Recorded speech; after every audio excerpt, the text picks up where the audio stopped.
Interested in five returning starters and just what that feels like and what camp has been like for you so far. Yeah, a lot of starts in that room, a lot of maturity, a lot of guys that have seen, the ups and the trends of this program.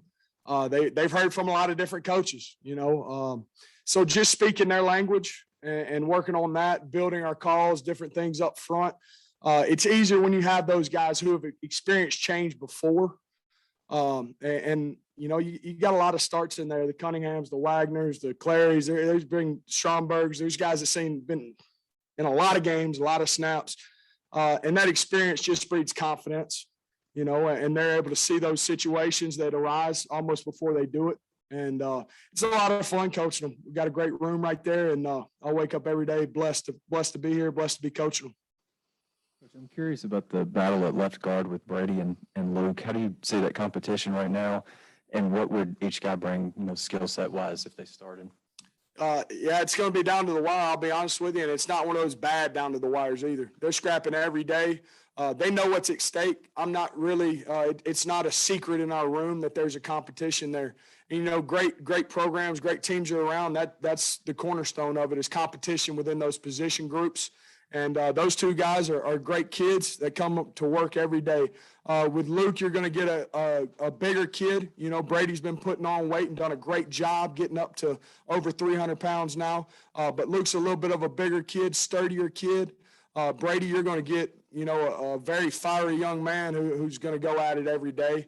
It's going to come down to the wire, but it's not oh, man, who are we going to put out there, with dread. I'm excited to see how those guys play out, and obviously they're attacking each day and doing a good job. Couple of things, Coach. One, how is Crawford coming along? And then second, what's your philosophy on playing? How many offensive linemen in a perfect world in a game do you like to play? Yeah. Just a regular game. Absolutely. First question there on Tykees Crawford. Young man that's came into our program as a transfer. He's getting better every single day. Every single day he does something. I'm like, man, lights turning on, and we're doing some good things, or he's doing some good things, showing up to work every day, showing up to the meeting room, learning our schemes, which he's been a part of some other schemes as well. So learning the language for him, learning the calls within our offense. He wakes up every day and is striding towards getting better every day, which is what you want. And then the second question, as far as O-line rotation, I think you got to get the best 5 out there to start, but everybody in the country is looking for 10 really, really good offensive linemen. There's not a program in the country that is just overrun with great offensive linemen. That's why recruiting is huge. But also, as far as my personal philosophy, I think you've got to have guys that you trust on that second wave, about 8 guys that if something happens, in a game, you can't control the variables that are out there. If something happens, I don't want my heart rate to go up because somebody's out there. So we're working every day with combo line, what we call combo lines in practice, where we're mixing up guys where, hey, if XYZ goes down, who's going in? Okay, he may play right tackle right now. He may move to left guard. And it really helps the kids with confidence too. Because if you get throughout the season and there's some of those circumstances that come up, the kids aren't doubting themselves. They've been in that situation in practice. So I'd say you got to have 8 solid ones that you believe in, but heck, everybody in the country will take 10 to 12 for sure. Coach, if Stromberg couldn't go, then obviously Ty Clary is your backup center and working right guard. And Coach, so how is he doing also at center? And Coach Pittman mentioned the other day that Latham also might be the backup left tackle in addition to playing left guard. Yeah, that's part of some of those combo periods we're going through. We'll go through the 1s, 2s, and 3s, and then we'll have a rack of plays where those situations arise. Ty Clary moving to center, for instance. Brady Latham moving to one of the tackles. Okay, there's some different. St. John moving inside. Those situations all arise, and it's all just to prep our players with confidence. And so don't be surprised if you look up and you see some practice clips, something like that, somebody's playing differently. We're just trying to prepare those young men and make sure it's not oh, man, I hope they don't put me in here. But more of oh, yeah, that was second week of camp. I was right there. Let's go. Let's make this call and let's execute the play. Obviously, you want Ricky back as soon as you can get it, but how's Ty doing at center? He's played there before, but obviously, Yeah, absolutely. He's had a past here playing center, doing a good job building confidence. In the long term, it's going to really help our offensive line. Okay. And especially with Coach Pittman, obviously with his offensive line background, he's always on me with how many guys you got that can snap the ball. Because obviously you can't operate as offensive line if you don't have a center. So we're trying to be deep at that position. So that's only increasing our depth. And he's doing a really good job. Obviously, he's a senior, so he's got respect in the room, from the other guys and doing some things, or an older guy that has respect. So him moving in there, he's able to make calls. He's coming along every day. Do I see him moving back to guard once Rick gets back there? Absolutely. Okay. But, he's doing a great job, and it's only going to help us in the long term. and you obviously have an offensive line background, but you were coaching tight ends, and then in June, you switched back over to O-line. That's kind of an odd time. Just what's that transition been like for you? Yeah, I've grown a lot as a coach. Being a young guy, obviously you wouldn't script it, but great opportunities aren't ever scripted. You don't get to choose those on your own time. So I showed up to work, and we moved, shuffled up, and I've coached offensive line my whole career. And I feel really strongly with, meeting with guys and learning my way of communicating. I feel like we're building every day, and I feel really strongly about that. So I feel like we're heading in a good direction. Hey, Cody, one of the most intriguing positions on this team is D-line. As Sam has said, got to get deeper, got to get better. You go against them every day. What are you seeing out of that group? Who's rising up? They've done it. They've checked the box. With the grad transfers that have come in, Ridgeway, Williams. I don't want to leave guys out because heck, they're shuffling them in there and they're rolling. Some guys that were higher up in the depth chart in the spring, there's a lot of competition right there, and they're able to skate guys on ones and twos pretty seamlessly, and have a lot of threat out there. I think with the big man Ridge in the middle.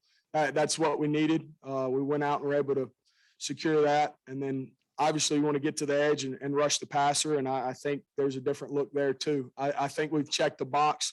I don't want to leave any of those guys out. Obviously we've got some guys that have been here that are flashing too, the Geralds, those type guys that are flashing. And so, man, it's impressive, and it helps us. Obviously with the various looks Coach Totem puts them in. And they're able to get after the passer and give me a little bit of heartburn when I go to bed at night. So, they've checked the box. Coach, I know you weren't here whenever Clary was a center in the past, but something he struggled with was maybe snap consistency. How is he handling that aspect of the position since he's moved over there? I'll be honest with you, when it first happened, it was kind of everybody assumed kind of between him and Shane, they were going to take snaps right there. So you move Ty over, and the first couple of days it got to him a little bit, but like with anything, you settle into it, and you're able to build that consistency with it. And I've snapped the ball, and played that. It's not near as easy as what you think. It's really cool when you can sit out there in pregame and snap it when you don't have a 300-pound guy in front of you. But when we're able to simulate that in practice, his consistency's gone up. And, early on in camp, I'd say, there were some consistency issues, but just like anything, he's built on it. And I feel really confident in him right now. Great young man, too, willing to do anything for the University of Arkansas. This type of kids we need in this program. On Saturday, there was a little bit of a pass pro, some issues, maybe communication. I'm just wondering from your vantage point what you saw there. I think when you move some guys, you're going to have a little bit of growing pains there, like in our combo situations. So guys playing new positions, and obviously the talent over there has gotten better. You can't sit here and say, oh man, this and this. They've gotten better over there. And Coach Ashley's doing a great job coaching those guys up. And our biggest thing in pass protection is our communication and being comfortable communicating. And sometimes when you shift guys around in different situations, you drop in that area of communication. But I think it's good for those guys to learn it when we don't have a scoreboard turned on. And I think they're only going to grow from it and communicating and speaking the same language. Yeah, Coach, I was wondering if you could tell us about the progress of a couple of second-year guys, Marcus Henderson, Ray Curry Jr., and Jalen St. John, how those guys progressing. Yeah, starting with St. John, he's out there at tackle and doing a good job. He's going into his role as a tackle, being able to set with those edge rushers. He is a bigger guy, but he's learning his set and maturing with that. You got Marcus Henderson, who's been over at right tackle, doing a good job. Big athletic guy. Okay, more of an athletic, size tackle. Him and St. John kind of contrast a little bit, and you see that in body styles. And then you got Ray Curry, who's coming along there, and he's getting better every day, just understanding what we're doing from an offensive perspective. So he's continued to progress. Curious what you've seen out of Bo Limmer and Dalton Wagner through 10 practices so far. Yeah, I really enjoy coaching both of those guys. Bo's kind of a no-nonsense guy, go get to work. And there's merit to that. I appreciate that. He shows up every day. You're not going to hear much out of him. You got to ask him the questions in the meeting room, and he gets them right. So I let him roll. He's, but I really enjoy coaching him. And then Dalton, I mean, he's the old man of the room. He keeps us laughing in there, and he's a really sharp guy that, honestly, I think if you look at the room, you take him as a freshman versus what he is now, he's grown leaps and bounds, not only from a personality and leadership perspective, but also a player. And the situations he's seen throughout his years, now he's building that confidence, and he's playing fast and doing some really good things. I really think those two guys are doing really, really well. Cody, what kind of camp is Myron Cunningham having, and what are your expectations for him? Yeah, Myron's coming back in that super senior category. Myron brings that leadership, kind of calm demeanor at times, and that's good for the offensive line. At times we're all running off the ball, striking people every play. It's good to have an old head out there saying, "Hey guys, we got to make this call right here." And I think he's coming back, and he knows how valuable he is to our offensive line, and I think that's built up his confidence as well. And he's doing some good things. Obviously, he's getting new tests in pass protection, which is great for him. He's got guys pushing him every day in practice to get better on that edge. We're seeing different rushes and different types of speed out there. So it's been a really good camp for him. I know that's obviously good players at every level, but Ridgeway, when you're watching film, you think, wow, this guy was at Illinois State. He was playing, 1AA or what? I mean, what do you think about him? Yeah, don't knock it. There's good players at every level now. You're looking at one that coached them all over. And, I've been on some Division II teams that had a lot of really, really good players. So everybody's got their own story. Everybody's got their own way of developing. And there's good players coming from all the levels. And obviously we've got a really good one right there who shore up some things in the middle. And he makes our guys better, man. It's an iron sharpens iron mentality. I know that sounds kind of cliche, but that is really what has happened here. We've gone out and signed some guys that help us on that defensive side of the ball. And there's some different battles going on in camp that weren't there in the spring that I think help us a lot. Y'all made a decision on Saturday, or maybe let him recuperate more? Yeah. We're going to let him progress back. Ricky's going to be back with us here shortly. I went to school for physical education, so I let the doctor people handle all that stuff out, and I go with what they say. But he'll be back rather shortly here with us, and he'll be ready to rock and roll. He's been going through some walkthrough stuff and sharpening the blade mentally, and just had a little hiccup right there, and he'll be back to it. Absolutely. Appreciate you guys.